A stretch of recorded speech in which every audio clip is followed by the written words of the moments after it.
चौकीदार दफादार की नियुक्ति रुकी हुई है और चौकीदार दफादार लगातार संघर्ष कर रहे हैं। चौकीदार के असफलता के पीछे का कारण कौन है? क्या राजनेता गलती कर रहे हैं या संगठन ही नहीं चाहता है? आखिर चौकीदारों को इतना लंबा संघर्ष क्यों करना पड़ रहा है? आखिर कहां गलती हो जा रही है? नमस्कार, मेरा नाम साहिल कुमार है और आपने एक न्यूज 24 देखना शुरू कर दिया है। जी हां, यह बड़ा सवाल उठता है क्योंकि चौकीदार मामले का बहुत लंबा समय जो है अब जाया हो चुका है और चौकीदारों के महत्व में केवल और केवल निराशा लगी है। और अब सवाल खड़े होते हैं कि आखिर चौकीदार दफादार के साथ गद्दारी कौन कर रहा है? क्या राजनेता है या कोई संगठन के नेता है या कमी कहां रह जा रही है? देखिए, चौकीदार का मामला बहुत लंबे समय से आ रहा है। एक समय लालू यादव ने चौकीदारों को धोखा दिया और दूसरी बार नीतीश कुमार ने। और आपको बता दें कि जब मामला ठीक हुआ तो हाई कोर्ट और सुप्रीम कोर्ट के फैसले के बाद इनके पेट पे फैट चल गया और चौकीदारों की नाराजगी फिर जाहिर हुई। कई बार आंदोलन हुए, उसके बाद लखिंदर पासवान ने आश्वासन दिया। कई बार तो बड़े नेताओं ने भी आश्वासन दिया, जैसे कि चिराग पासवान के जीजा अरुण भारती ने। लेकिन सवाल अभी भी उठता है कि इतने प्रयास, इतने आंदोलन, इतने बार सड़कों पर उतरना, लेकिन अब तक सफलता क्यों नहीं मिल पाई है? क्या नेता ही नहीं चाहते?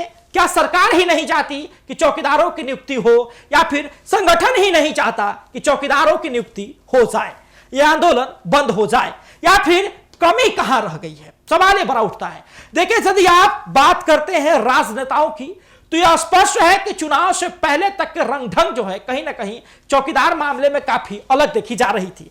लखिंदर पासवान हालांकि सामने आए थे और उन्होंने आंदोलन को रुकवाया था, अनशन को रुकवाया था। लेकिन अभी का समय गृह विभाग सम्राट चौधरी के पास है। लखिंदर पासवान मंत्री बन चुके हैं।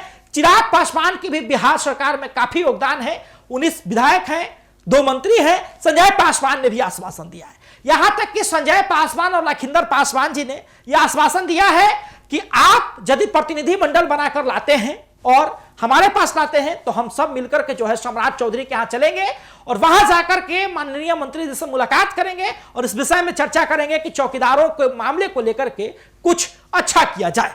लेकिन सवाल यह भी है कि जब नेता निकल गए, नेताओं के पास बात पहुंची है, वो लोग हामी भर चुके हैं, तो फिर दिक्कत कहां है? देखिए, संगठन के ऊपर भी सवाल खड़े हो रहे हैं। संगठन के ऊपर कई संगठन के नेता भी सवाल खड़े कर रहे हैं, कई संगठन के लोग भी सवाल खड़े कर रहे हैं, क्योंकि ये सवाल भी लाजमी है, वाजिब है, क्योंकि इतना समय बीत चुका है कि अब जो चौकीदारों की नियुक्ति है उस पर भी संशय हो रहा है। जनरल बहाली की भी खूब चर्चा हो गई। लेकिन इसे भी जो है एक बड़ा खबर निकल करके आया है कि जो संगठन के नेता हैं उनकी असहमति भी किन्हीं किन्हीं बातों को लेकर के रहती है और संगठन पर सवाल जो है इसलिए खड़े हो रहे हैं क्योंकि कई लोग जो है लंबा इंतजार करके अब थक चुके हैं। लेकिन संगठन भी पीछे नहीं रह रहा है। संगठन भी जब भी मौका मिल रहा है तो सड़क उतर जा रहा है। संगठन को जब भी मौका मिल रहा है तो धरना दे रहा है, कभी आमरण अनशन कर रहा है। संगठन के सभी नेता संघर्ष कर रहे हैं। लेकिन सवाल यह है कि सरकारी काम करवाना बाबू इतना आसान बात नहीं है।